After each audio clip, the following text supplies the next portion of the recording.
আসসালামু আলাইকুম রহমতুল্লাহি বারাকাতুহু। বার্ক ব্যাংক থেকে বাংলাদেশ সহ পৃথিবীর যে কোনো দেশের যে কোনো ব্যাংক অ্যাকাউন্টে আপনি টাকা ট্রান্সফার করতে পারবেন।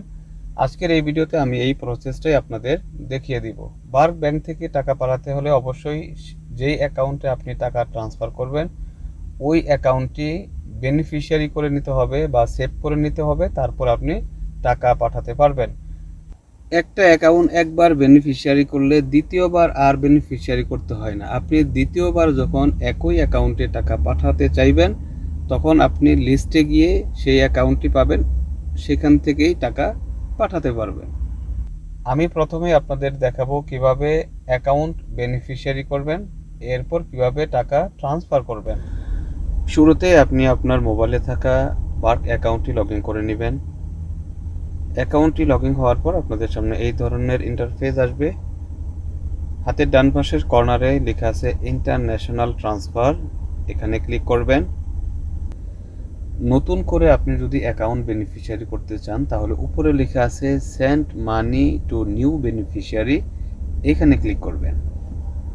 উপরের ঘরে লেখা আছে কান্ট্রি, এখানে ক্লিক করবেন। আপনি যেই দেশের ব্যাংকের অ্যাকাউন্ট সেভ করতে চাচ্ছেন বা বেনিফিশিয়ারি করতে চাচ্ছেন ওই দেশটা এখানে সিলেক্ট করে দিবেন। আপনি দেশ সিলেক্ট করার সাথে সাথে ওই দেশের কারেন্সিটা নিচের ঘরে শো করবে। বাংলাদেশের কারেন্সি হলো টাকা, নিচে চলে আসছে টাকা। এখানে টাকা পাঠানোর জন্য তিনটা অপশন আপনাদের সামনে আসছে। আপনি যদি কোনো মোবাইল নাম্বারে টাকা পাঠাতে চান, যেমন বিকাশ, নগদ, রকেট, তাহলে ওয়ালেট ট্রান্সফার, এখান থেকে আপনি বেনিফিশিয়ারি করবেন। এর নিচে লেখা আছে ক্যাশ পিকআপ, আপনি যদি কোনো ব্যাংক অ্যাকাউন্টে কোনো নাম্বারে টাকা পাঠাতে চান, যেটাকে আমরা ওয়েস্টার্ন ইউনিয়ন বলে থাকি, তাহলে আপনি ক্লিক করবেন ক্যাশ পিকআপ।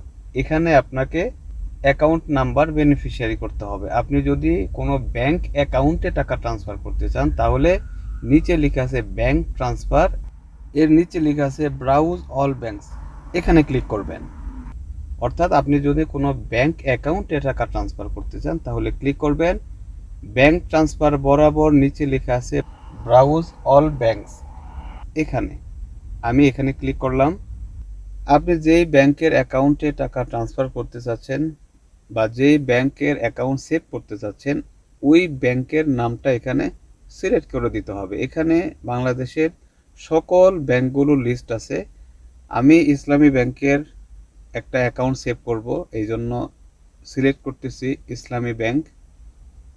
উপরের ঘরে লেখা আছে ফুল নেম অফ বেনিফিশিয়ারি, এখানে আপনি অ্যাকাউন্ট হোল্ডারের নামটি দিয়ে দিবেন, অর্থাৎ যেই নামে অ্যাকাউন্টটি করেছেন ওই নামটি এখানে দিয়ে দিবেন। আমি এখানে যে অ্যাকাউন্টটি সেভ করব এটা একটা যৌথ অ্যাকাউন্ট।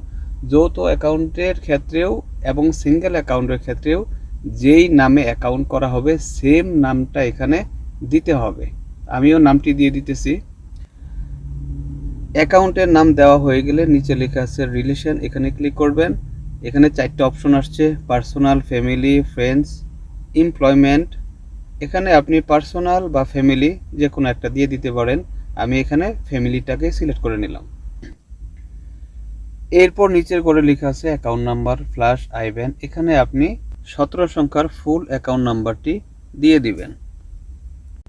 এর নিচের ঘরে লেখা আছে ব্যাংক রুটিং নাম্বার, এখানে ক্লিক করবেন।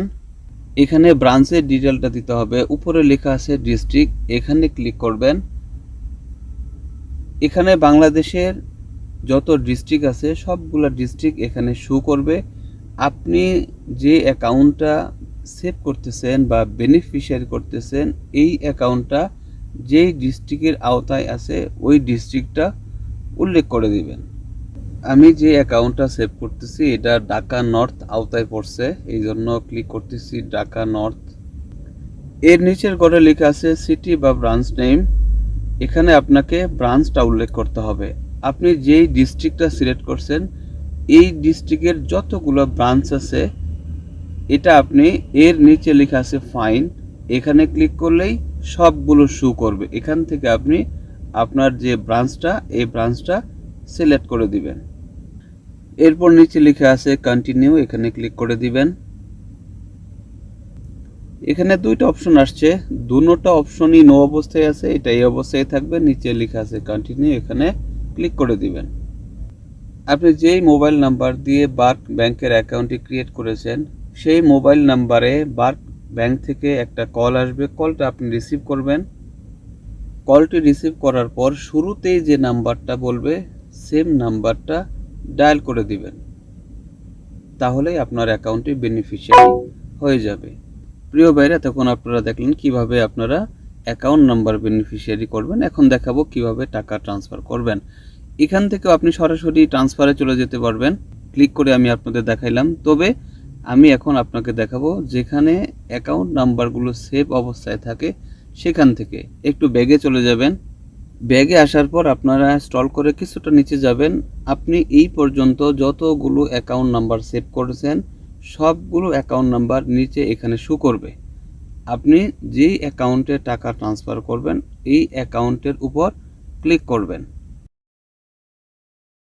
এখানে একটা বিষয় আপনাদের সাথে শেয়ার করে রাখি, আপনি যে অ্যাকাউন্টগুলো বেনিফিশিয়ারি করছেন এই অ্যাকাউন্টগুলো এই জায়গায় সেভ অবস্থায় থাকে, দেখতে অনেকটাই একই রকম। আপনি যদি বিকাশ অ্যাকাউন্ট বেনিফিশিয়ারি করেন বা ব্যাংকের অ্যাকাউন্ট বেনিফিশিয়ারি করেন বা নগদ অ্যাকাউন্ট বেনিফিশিয়ারি করেন, সবগুলো অ্যাকাউন্ট এই জায়গায় দেখতে একই রকম হয়ে থাকে। এই জন্য আপনি ডিটেলটা দেখার জন্য উপরে লেখা আছে ভিউ অল, এখানে ক্লিক করবেন। এখানে ক্লিক করে আপনি ডিটেলটা দেখতে পারবেন কোন অ্যাকাউন্টটা ব্যাংক অ্যাকাউন্ট, কোন অ্যাকাউন্টটা বিকাশ, নগদ বা রকেট অ্যাকাউন্ট। এখান থেকেও আপনি ক্লিক করে টাকা ট্রান্সফার করতে পারবেন। এই বিষয়টা আপনাদের এই জন্য জানা থাকা দরকার, কারণ আমাদের কাছে এরকম নিউজ আসছে, সে ক্লিক করছে, ক্লিক করার পরে ব্যাংকে টাকা পাঠাতে গিয়ে সে বিকাশে টাকা পাঠিয়ে দিছে। এই জন্য একেবারে উপরে যে লাইনটা আছে এখানেও বিস্তারিত লেখা থাকে, এটা আপনারা খেয়াল করবেন। আপনি যে অ্যাকাউন্টে টাকা ট্রান্সফার করতে যাচ্ছেন ওই অ্যাকাউন্টের নামের উপরে ক্লিক করবেন। এখানে উপরে লেখা আছে ট্রান্সফার অ্যামাউন্ট, এখানে আপনি যেই রিয়ালটা পাঠাতে যাচ্ছেন ওই রিয়ালটা উল্লেখ করবেন। এই রিয়ালে কনভার্ট হয়ে কত টাকা হয় এটাও নিচে চলে আসবে। এর নিচে লেখা আছে পারপাস অফ ট্রান্সফার, এখানে ক্লিক করবেন। এখানে কয়েকটা অপশন আসছে, আপনারা ক্লিক করবেন ফ্যামিলি এক্সপেন্সেস। আমি পূর্বে একটা কথা আপনাদেরকে বলেছিলাম যে আপনি যে টাকাটা পাঠাইতেছেন এটা ব্যাংকে পাঠাইতেছেন না বিকাশে পাঠাচ্ছেন, এটা বোঝার জন্য একেবারে উপরে এখানে যদি আপনি ব্যাংকে পাঠান তাহলে লেখা থাকবে ব্যাংক ট্রান্সফার, আর যদি বিকাশ বা নগদ বা রকেট এগুলোতে পাঠান তাহলে লেখা থাকবে ওয়ালেট ট্রান্সফার। নিচে লেখা আছে কন্টিনিউ, এখানে ক্লিক করে দিবেন এবং আপনাদের সামনে আরেকটা পেজ আসবে। মূলত এই পেজটা চেক করার জন্য এখানে ডিটেলটা লেখা আছে, সব কিছু আপনি দেখবেন। এরপর যদি আপনি মনে করেন টাকাটা ট্রান্সফার করবেন তাহলে নিচে লেখা আছে পে নাও, এখানে ক্লিক করে দিবেন। এরপর এখানে আরেকটা লেখা আসছে ডিক্লারেশন, নিচে লেখা আছে এগ্রি অ্যান্ড প্রসেড, এখানে ক্লিক করে দিবেন। আপনার মোবাইল নাম্বারে একটা 6 সংখ্যার ওটিপি যাবে, সেই ওটিপিটা এখানে দিয়ে দিবেন। আপনার অ্যাকাউন্ট থেকে টাকাটা কেটে যাবে, সেই অ্যাকাউন্টে টাকাটা চলে যাবে। এখন আপনি যদি জানতে চান আপনার টাকাটা বাংলাদেশে সেন্ড হয়েছে কিনা বা কি অবস্থায় আছে এটা জানার জন্য আপনি ক্লিক করবেন ট্রানজ্যাকশন এখানে, এবং আপনি যে টাকাগুলো পাঠাইছেন বা টাকাটা পাঠাইছেন এটা এখানে শো করবে। এটা এখানে ইন প্রসেস দেখাইতেছে, তার মানে টাকাটা পেন্ডিং আছে, টাকাটা এখনো যায়নি। যখনই এখানে লেখা থাকবে ক্রিয়েট টু অ্যাকাউন্ট তখনই আপনি বুঝতে পারবেন আপনার টাকাটা সেন্ড হয়ে গেছে, অর্থাৎ অ্যাকাউন্টে টাকাটা পৌঁছে গেছে। একই সাথে আপনার মোবাইলেও একটা মেসেজ আসবে যে আপনার টাকাটা সাকসেসফুলি সেন্ড হয়ে গেছে। ভিডিওটি এই পর্যন্তই। আল্লাহ সবাইকে ভালো এবং সুস্থ রাখুন। আসসালামু আলাইকুম ওয়া রাহমাতুল্লাহি ওয়া বারাকাতুহু।